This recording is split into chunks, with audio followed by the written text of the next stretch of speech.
I'm recording.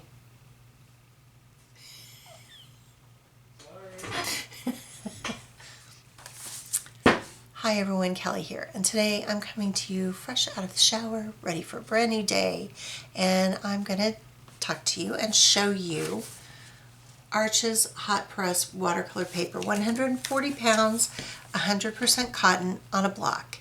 And I'm going to do a tiny little mini series on this, not just Arches, but I've been hunting for a good watercolor paper that behaves a little bit differently.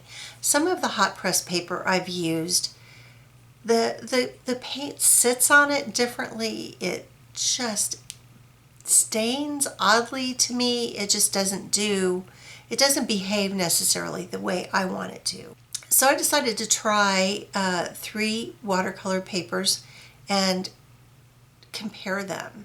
So today we're doing Arches hot pressed watercolor paper. So anyway, let's just go do it. Let's go paint.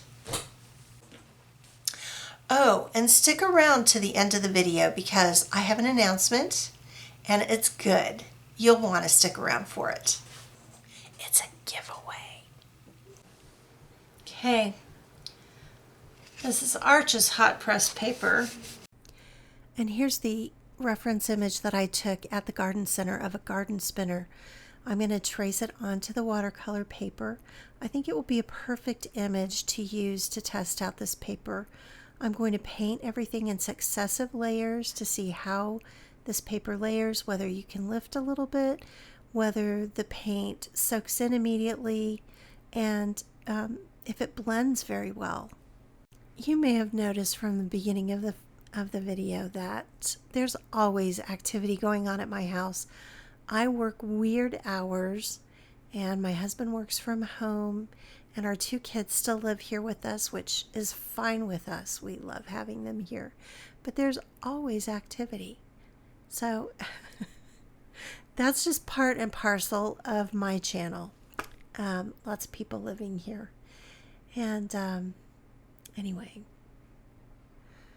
as well as the Arches watercolor paper, I'm still using my Fumi Kolinsky sable brushes that I really like.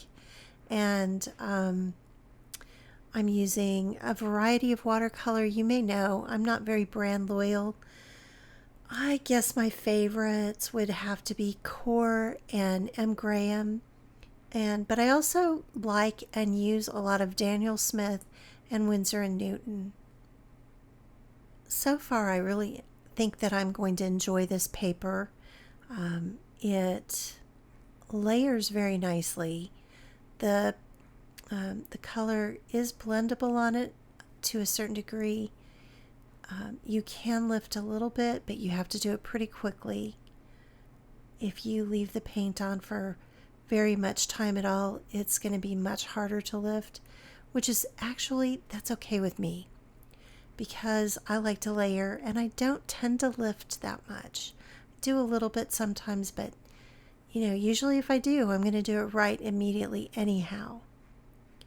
So that's something to consider when you're picking your watercolor paper. To me, watercolor paper is probably the most important element. Of course, it's important to have reasonably good paint. It's important to have reasonably good brushes.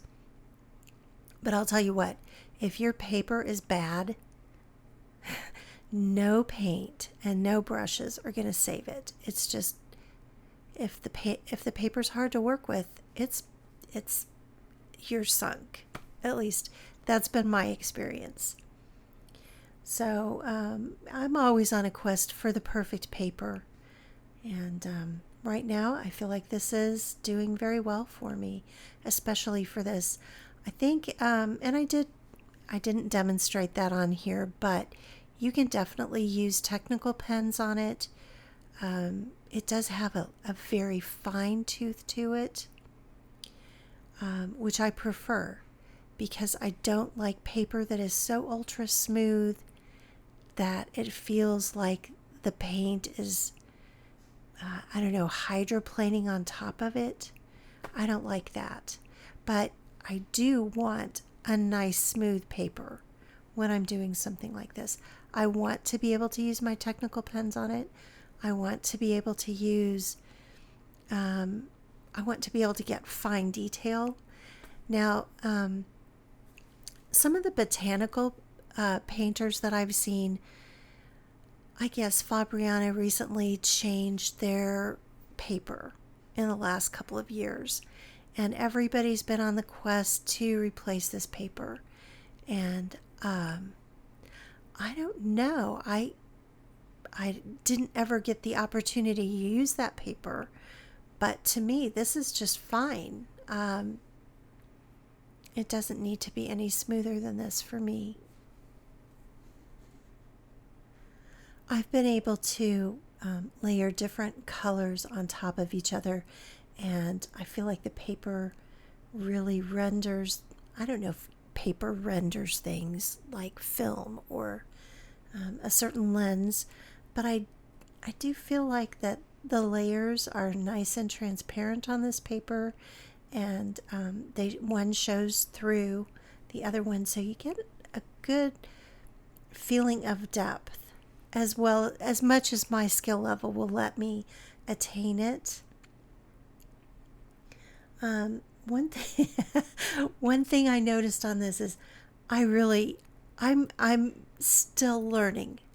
I'm not a seasoned watercolorist, and I feel like probably somebody who is would have taken this and they would have had it done, I don't know, in a couple of hours. But it took me all week, and that's okay, because you don't get to be a seasoned watercolorist unless you put in the time.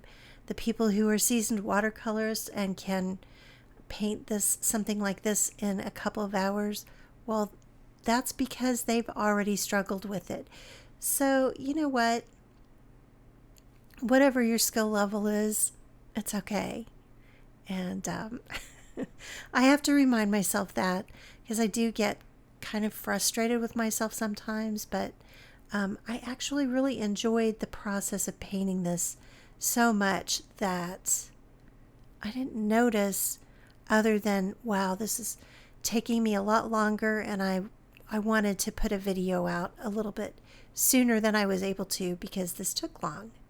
It took a long time to do, and that happens sometimes. But it's okay. So yeah, I painted this over the course of about a week.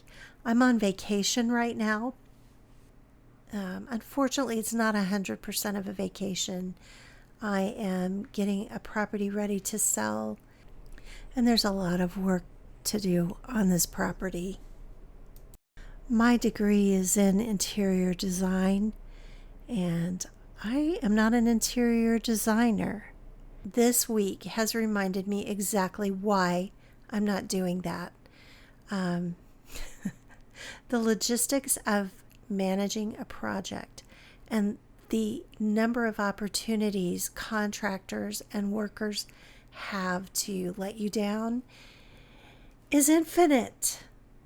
I mean, they don't all let you down. Some of them really come through for you and really help you out and really support you, but it's very stressful. You never know where something is going to go wrong. So what might seem as kind of tedious, all these layers, has actually been kind of an escape for me. You know, when I start to ruminate on something that's bothering me or upsetting me, I can turn to something that might be kind of tedious like this, and it's actually very pleasurable and very zen. And the other thing too is this type of project is wonderful when your imagination is not there for you. I mean, sometimes during stressful periods, your imagination is just wild. You have a million ideas. You feel like you're never going to run out of ideas. And then other times, you go to the well and it's dry. There's just nothing there. And that's when a project like this is really valuable, because you're still being productive, you're still expanding your skills, you're still getting to know your medium and how to use it, and you're still producing something that's attractive and something that you have something to show for your time. And that's always really important to me. I don't like to just do, I don't like to be aimless in a way. It's hard for me to be aimless. And this gives me a little bit of direction when my imagination and my creativity doesn't feel accessible. The main challenge I have when I'm doing watercolor is getting enough depth. Sometimes if I try to make the watercolor really dark, I don't know, it does something weird. And I don't know if I just need to put down more layers or what. But the thing about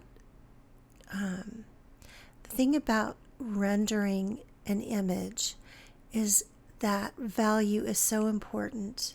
It's really the most important thing to giving your picture a feeling of depth and form and shape. Value is the biggest thing. You can mess up the colors a little bit, but your picture's going to be off if the depth and the values are not correct. I had considered using a little bit of gouache, like white gouache, on the highlights, and in the end I decided not to do that. And I'm still learning. I'm not real good about leaving the paper empty where I'm going to put highlights, but I'm beginning to get better at it. It just takes practice. And what I noticed is as I went along and got more into the flow of the painting, it was easier. The first row, that sort of mauve-y set of spinner cups, they weren't the worst. They were the least accurate. And part of it's the color, and part of it was just that I wasn't in the groove yet and wasn't taking it one cup at a time. I decided to try something else with this paper as well. I wanted to test the tooth on it. And one of the things I've learned recently that I like to do is to add graphite to add dimension. So I pulled out some graphite pencils, and I ended up just using the HB, which is basically, it's like a number 2 pencil. So you don't have to have quote unquote artist pencils to do it. A number 2 pencil should do nicely. A good number 2. Don't buy, some crappy pencil, but, just your typical decent number 2 pencil should work pretty well. Something you would have taken a test with if you're old enough to have taken a test with a number 2 pencil. And so I just went through and added some depth. And this paper definitely does have enough tooth to do that. And if you're concerned about your graphite smearing, all you have to do is go over your where you put the pencil. You can go over it with another layer of color if you want to, which I did in a couple of cases. Or you can just go over it with a little damp brush. That will set it for you. The reference photo has a background. Obviously, it's part of the environment. This garden spinner is in focus, and the rest of the environment is sort of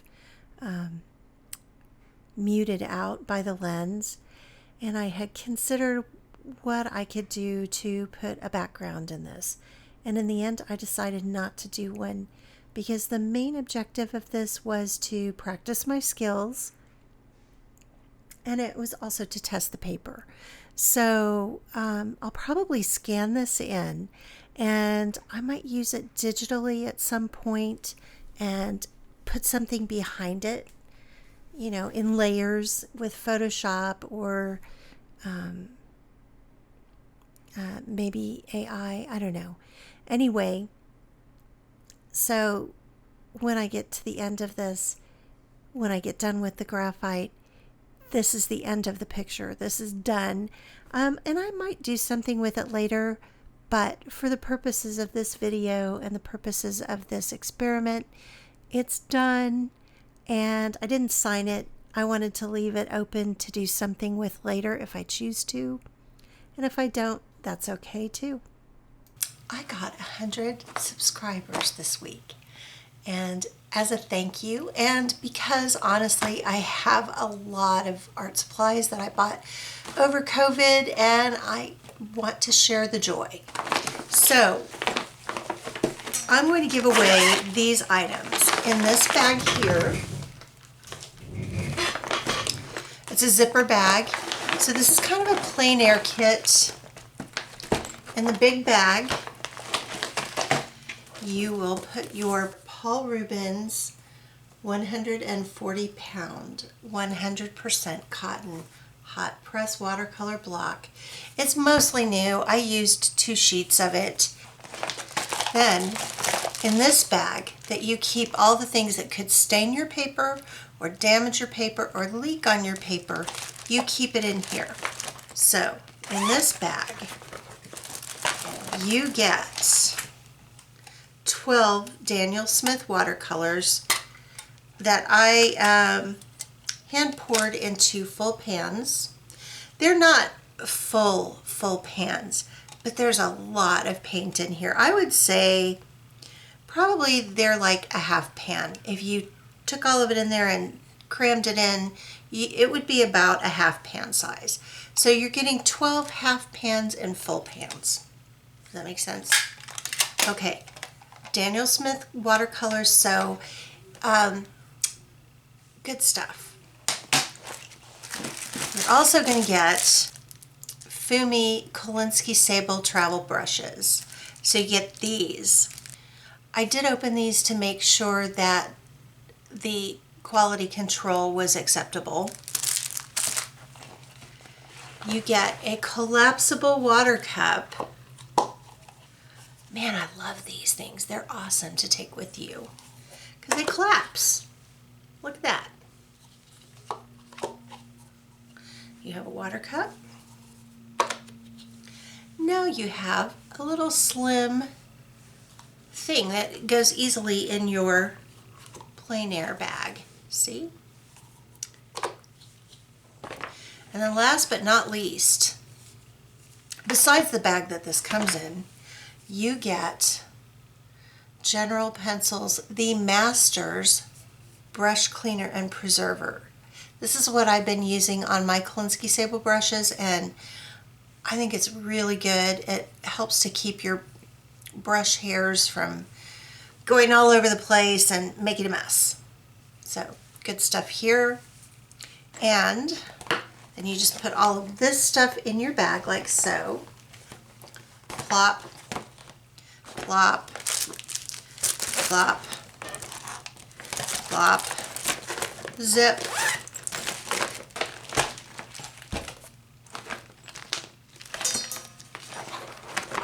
Plop, plop.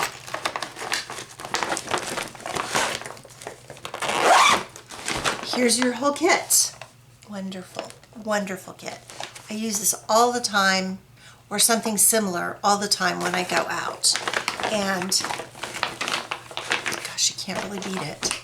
So if you would like to enter the drawing for this giveaway, all you have to do is go to my Instagram post that's linked in the description, and I want you to like the post, and I want you to tell me what you would do with this plein air kit if you got it and why you want it. And I especially would like to see someone get it who really wants to learn watercolor. I think this is a really good start. If I were recommending a beginner kit to somebody, this is the kind of thing that I would recommend to them. So thank you, thank you, thank you, thank you for the 100 subs. This is a big deal to me, and hopefully this is a good thank you for all of those who have thought enough to watch my videos and subscribe. Have a great day, everyone. Thanks a lot. Bye.